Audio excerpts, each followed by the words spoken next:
Sir, आपण विद्यार्थी सेनेपासून काम करत होता, आज विद्यार्थ्यांना पुरस्कार देत होता, काय सांगाल या संदर्भात? अनेक वर्ष शिवसेना उद्धव बाळासाहेब ठाकरे पक्षाकडून विद्यार्थ्यांचा गुणगौरव सोहळा होत असतो. त्याचसोबत आम्ही करिअर काउन्सिलिंग देखील करत असतो. आणि जे माझ्या आजोबांनी म्हणजे वंदनीय हिंदुत्व सम्राट बाळासाहेब ठाकरेंनी सांगितलेलं आहे की 80% समाजकारण 20% राजकारण, त्याचा हा मोठा भाग आहे. चंद्रकांत खैरे असं बोलतात की जी युतीची जबाबदारी आहे ती अनिल पवारांकडे दिली आहे. आपले बंधू एकत्र येणार. खरंच चंद्रकांत खैरे त्यांना जरा फोन करून विचार खैरे साहेबांना. सर, आपले जे नातेवाईक आहेत ते देखील बोलतात की ठाकरे बंधूंना एकत्र यायला हवं. कोण कोण आपले नातेवाईक चंदू मामा बघा, तुम्हाला सांगतो मी आता ह्याच्यात कोण काय बोलतंय, कोणावर काय जबाबदारी आहे, मला वाटतं एक महत्वाचं आहे की आम्ही सतत बोलत आलेलो आहे की महाराष्ट्राच्या हितासाठी, मराठी माणसाच्या हितासाठी, आपल्या समाजाच्या हितासाठी जे कोणी पक्ष सोबत यायला तयार आहेत, आम्ही त्यांना घेऊन हा लढा देऊ. कारण उद्या पण आमचा एक मोठा कार्यक्रम आहे, लढा आपल्या मुंबईचा. हे महत्वाचं आपण पाहताय, अदानी समूह असेल किंवा भाजप असेल, मुंबई गिळायला निघालेलं आहे, महाराष्ट्र गिळायला निघालेलं आहे.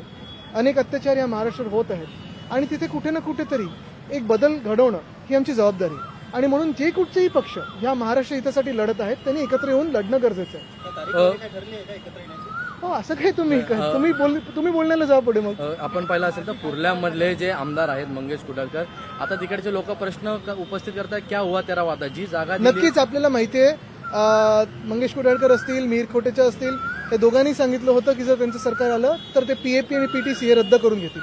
आता मदर डेअरीची जागा असेल, मुलुंडमधल्या जागा असतील, सॉल्ट पॅन, जेव्हा आम्ही तिथे कारशेड हलवली होती तेव्हा केंद्र सरकारनी, भाजपच्या केंद्र सरकारनी तिथे अडचण निर्माण केली होती. सांगितलं होतं सॉल्ट पॅन आम्ही जागा मुंबईला देणार नाही.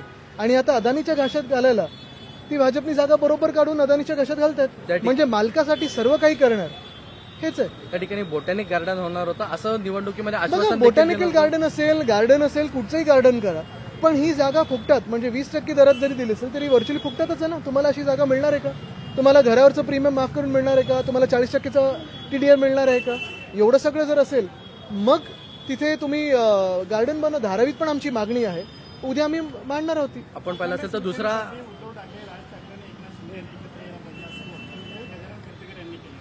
ठीक आहे. दुसरा असा विषय होता की आपण पाहिलं असेल तर अनेक जागा या अदानीला देण्यात येत आहेत आणि जे धारावी प्रकल्प आहेत त्यात अनेक जण अपात्र होत आहेत, तर हा पण किती महत्वाचा आता मुद्दा आहे. त्याच्यासाठी तुम्ही उद्या थांबा, कारण उद्या आमचा जो लढा आपल्या मुंबईचा आहे तो सुरुवात होत आहे आणि त्याच्यातूनच आम्ही एक वेगळं आंदोलन उभं करत आहोत. आणि जसं मी सांगितलं ना की ह्या मुंबईसाठी, ह्या महाराष्ट्रासाठी, मराठी माणसासाठी जे कोणी सोबत यायला तयार आहेत त्यांना आम्ही सोबत घेऊन पुढे जाणार आहोत.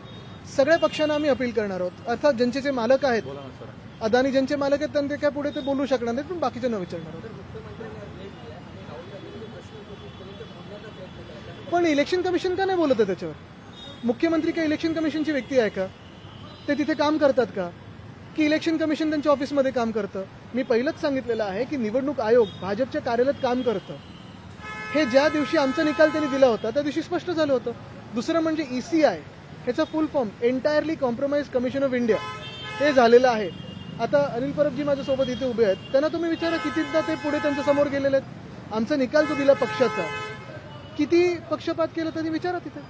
साहेब चंद्रहार पाटील उद्या पक्षप्रवेश आहे होण्याची शक्यता कसं? आता त्यांनी जाहीर केलं. तुम्ही ह्या लोक कशी आहेत हे ओळखून घेण्याचं काम जनतेचं आहे. कारण ज्यांच्यासाठी स्वतः उद्धव साहेबांनी दुसऱ्या पक्षाबरोबर खेचाखेच केली, ज्यांच्यासाठी आम्ही एवढं हट्ट धरला होता, अशीच लोक जर कोणी सोडत असतील तर ते लोक कसे आहेत, त्यांचं काळच कसं हे तुम्ही ओळखायचं. आम्ही काय करू त्याच्यात?